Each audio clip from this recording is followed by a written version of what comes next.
around the block a few times with a few different companies. Can I just ask before we start, who is a student and who's an indie developer? So who's a student? Put your hands up. Right, okay. And how many of you are about to graduate or just graduated? Okay. And how many of you are indie developers? Cool, okay. Just wanted to gauge the audience. Right, okay. So, I want to talk today a bit about how I got into the industry. Although that was a very long time ago, there may still be some stuff you can take away from that. And also how I started my company up a couple of years ago. So, I graduated 18 years ago in 1996, which sounds an awfully long time ago. I studied 3D design at Manchester Metropolitan University, where at a time when there were no games courses, so you couldn't study games. And actually, if you mentioned games to the people at college, they probably would have told you to stop being stupid. And actually, that's kind of what happened to me, because I wanted to do comics. And I was told that that wasn't a serious job, and no one would take me seriously. But I was really good at ceramics, so I should study that. So I did study that, and I did quite well at it. But in my spare times, I was doing comics illustration. So at uni, I was putting comics in the magazines and all that kind of stuff, and I would do that every night when I got back home instead of doing my homework. But I did manage to graduate.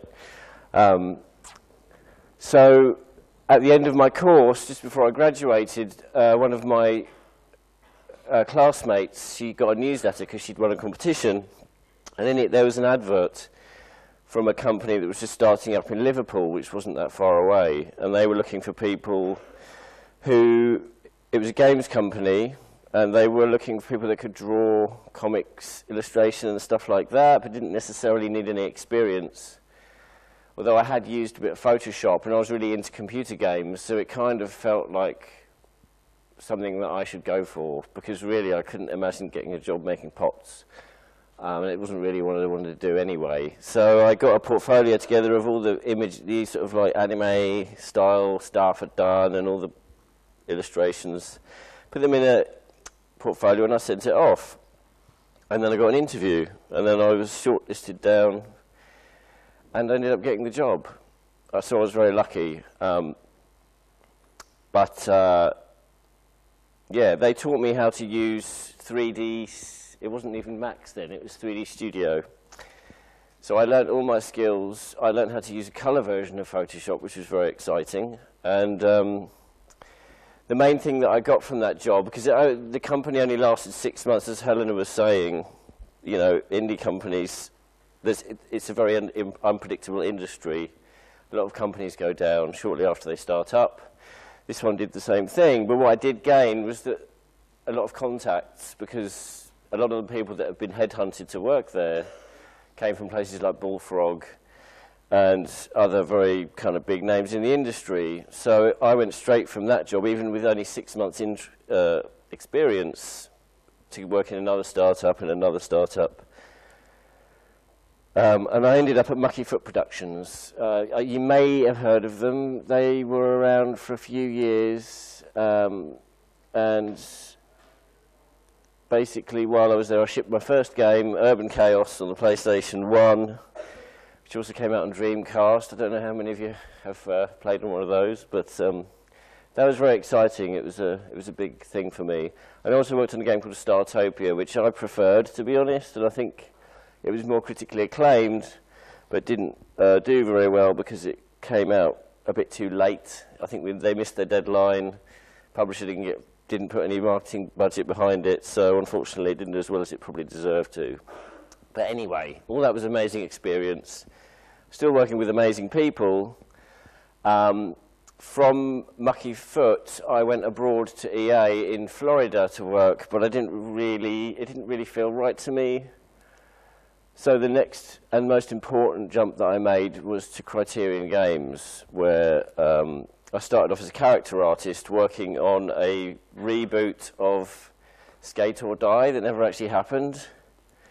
But then I got asked to work on Burnout 3, which some of you may have played. I started off as a world artist, building tracks, and then I got drafted onto the UI team, and I was designing all the fabulous, fancy arcade messages that pop up on the screen every 10 seconds in that game. Then I kind of ranked up, leveled up if you like, and I was a lead world artist on Burnout, Revenge and Black. So I worked on another driving game and an FPS. And then I became actually associate art director on Burnout Paradise. So I led the world team, but I was also looking after a lot of the things that the art director kind of didn't have time to do, because it was a huge team by this stage. It was about 150 people. So I was basically, if he couldn't make it to some meeting or other, then I would take his place. But essentially, I was an art director, and actually at that stage, I realized just doing art isn't really what I want to do, because I kind of have a much more holistic interest in games. Back at university, I was running the RPG Society, being the DM and all these different games, creating board games, card games, all that kind of stuff. And I suddenly realized I've kind of got distracted by art too much, and I really want to be designing more. So I got given an opportunity to do world design on Hot Pursuit, Need for Speed Hot Pursuit, and also then, as well as that, at the same time, I was creative director on Burnout Crash, which was quite provocative at the time, because a lot of the Burnout fans were like, what's this stupid game? But it was great because I got a chance to kind of put my stamp on something, and we had a lot of fun with it. And we had a very small team and limited resources, which, going from a team of 150 people, taught me an awful lot. It was like going back to the startups again, because it was like, okay, this is kind of risky. The whole project could get canned at any second.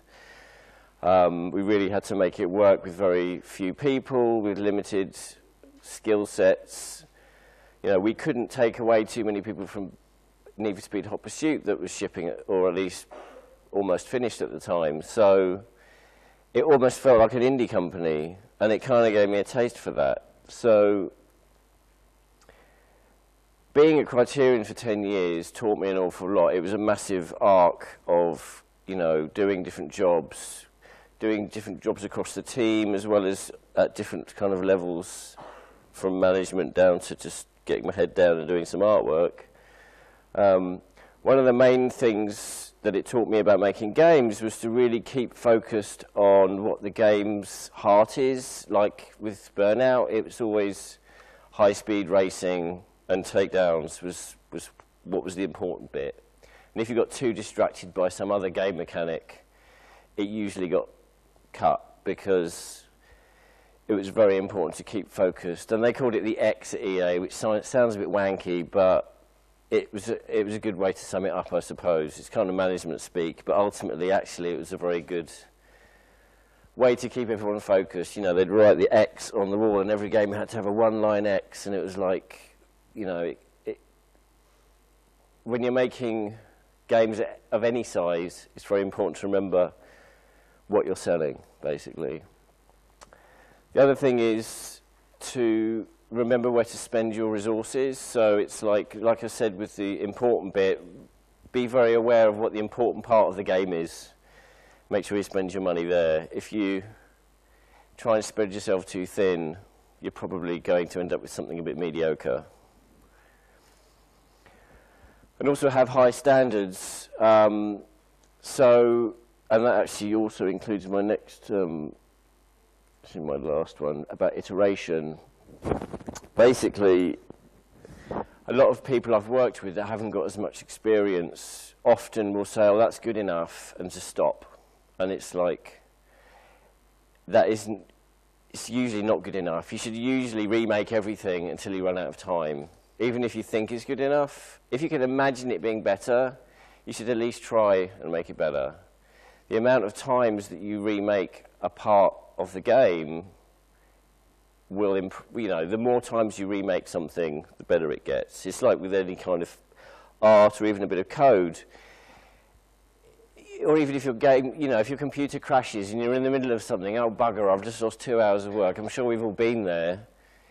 If you have to start again from scratch, you'll actually find the second time you do it, it's always better because you don't have to learn all those lessons again, and you can focus on the bits that those mistakes you made the first time got in the way of, and then redo it again and redo it again, and eventually you'll surprise yourself at actually how much better it can get. And the other point there about contingency, things will always take longer than you think they will. It doesn't matter how accurate you think your time estimates are. I would always add at least 50%, if not double it. So what I'm doing at the moment, a lot of the time when I was working at EA, a lot of people would say to me, I wish I could make my own game. I'm sure I could do it better than the people that are running this team. Do you know what I mean? And it's like, you know, or I've got this amazing idea, and I'm sure it'd be really good and it would sell loads. But no one would ever do anything about it. And I've occasionally would found myself thinking, I wish I could make my own games. And in fact, it was something that I'd always dreamed of doing. And it was kind of one of my career goals was to be in charge of my own game and actually be able to make a game that I'd completely come up with the idea for. So while I was thinking about doing this, I went up to London to meet with a friend, a guy who'd worked at Criterion previously, and his name's Mike, and he had a company that he'd set up called DigiCub, and basically he worked on his own and just hired in people when he needed them. He didn't have an office. He had a hot desk in an office with a load of other IT people. And that actually gave him a good network of contacts as well. And he was making these little iPhone games and doing quite well out of it. And that completely blew my mind, because it was like, having worked at EA and in all these old school places, I'd kind of got into this idea of, you know, you need to have a studio, you need to have X, Y, and Z, and you've got to have a person that does this, and a person that does this, and a person that does this, and a load of money. And actually I realized you don't need any of that. I mean, to have a company, all you need is some money coming in, whether it's from investors or from stuff that you're selling.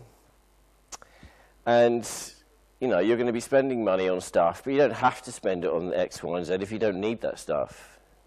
You only really need to spend money on the stuff you need to make a game. And the stuff you need all depends on what game you're making. So after I'd spoken to him and seen his kind of setup, I was very, very inspired, and I decided to do it myself.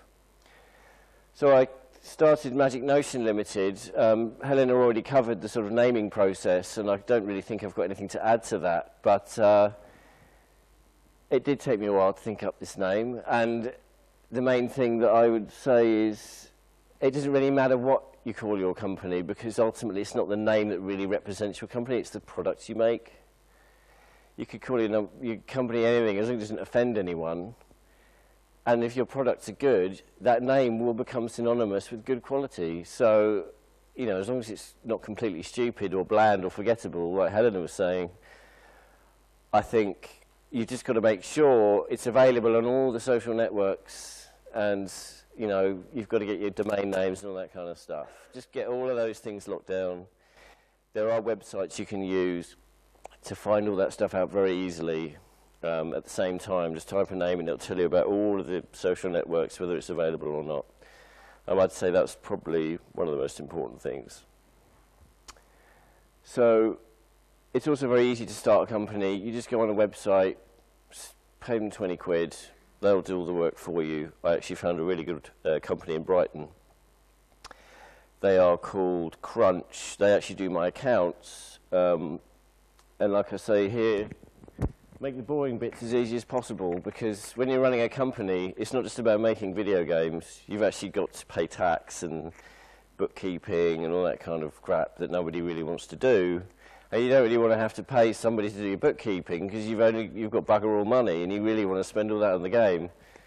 So this company that I use, you just stick all your expenses into the browser and they do all the rest for you for like a few quid a month. It's really, really good. So I would make sure you don't distract yourself with all that bureaucracy.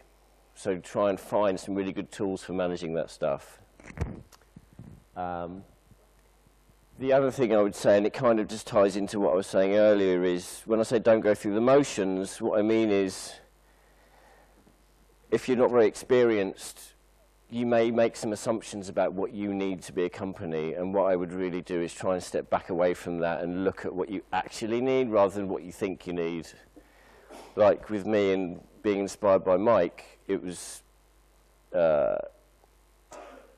know, suddenly I wasn't just going through a sort of the motions of what I thought a company needed to be. I was actually deconstructing it and looking at the reality of the situation.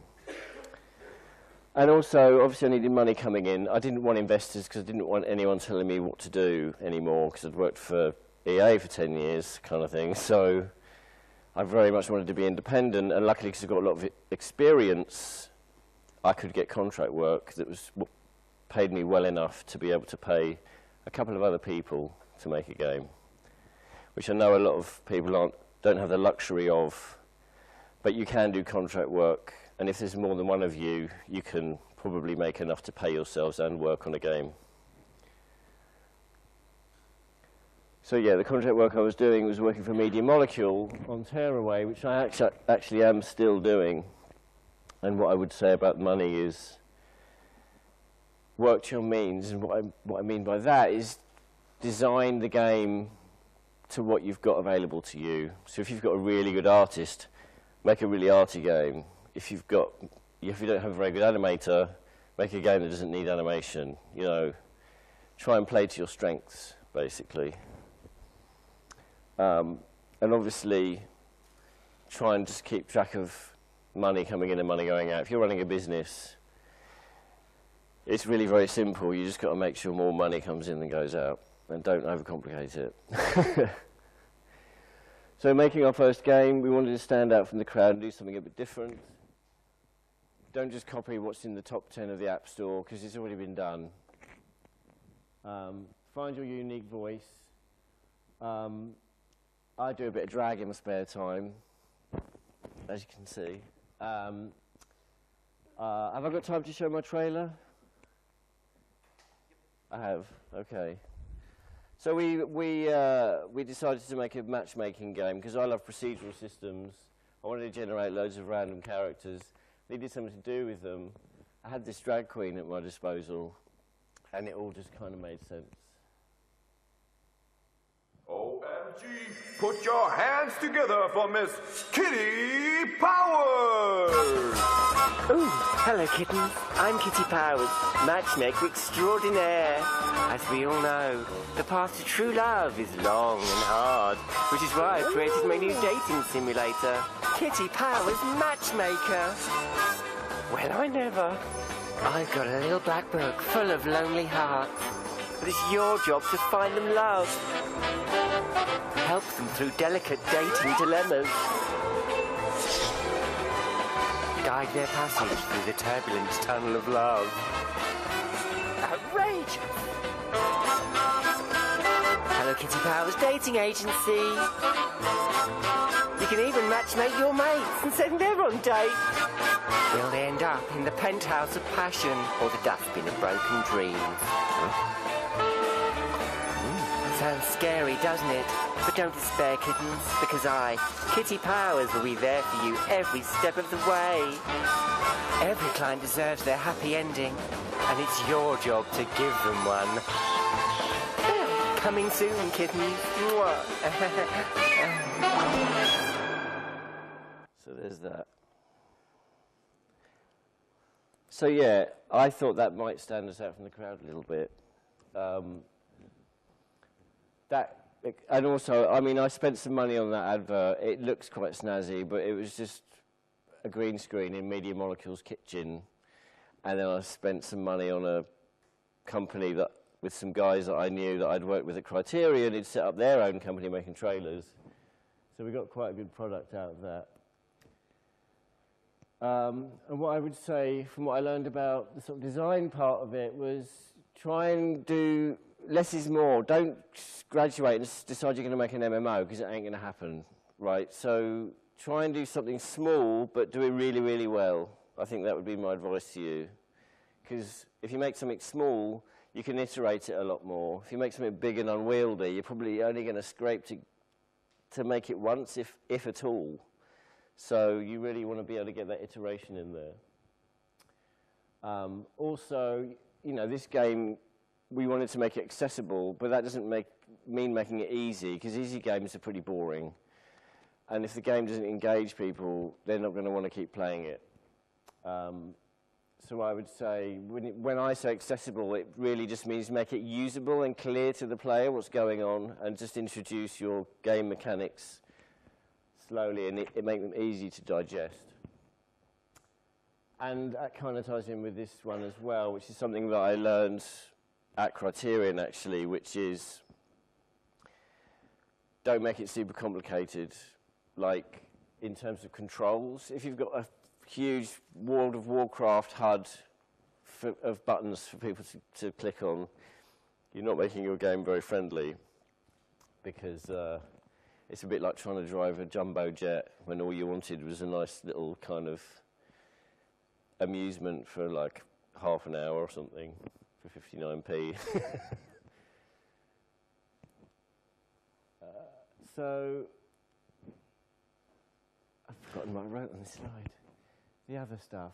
So this is just other bits and pieces that I wanted to talk about, which I thought you might find useful. So making the game and shipping it is only a part of the process if you're an indie developer. You've also got to think about, do I need to localize this game? Will I make more money? Is it worth investing in localization so that people in other countries can play it in their native language? Because you never know. Your game might get more popular in, say, Germany or Sweden than it is here. Also, am I going to invest in doing other platforms? We chose to use Unity, which enables us very easily to do different platforms. We've done most of the mobile platforms now, and it could quite easily go to other platforms because of using Unity. So that was a strategic decision, well, not just for this reason, but also because it's quite easy to just get something up and running. And, you know, you've got to think about promoting your game. We got some very good press from various websites. And also, you've got to think about your community. So, you know, you're going to do some stuff on social networks. How are you going to keep that stuff alive and keep people interested? You kind of got to keep that stuff going every day or so, or at least once a week. Put something on your website or something on your blog or on your social networks to have your fans, keep them interested and stop them losing interest. And also, you know, go to EGX or somewhere and do a show and meet your fans, and kind of that makes them really excited. As you can see, he was very excited to meet Kitty Powers. A lot of people were terrified as well, but yeah, everyone wanted one of these hideous T-shirts. And the last thing I wanted to just talk about is obviously times have changed since I graduated. Studying games is not going to teach you everything you need to know about making games. It's just going to give you an idea. What you really need to do is make games in order to learn how to make games. So I would say don't try probably and set up a company straight out of uni.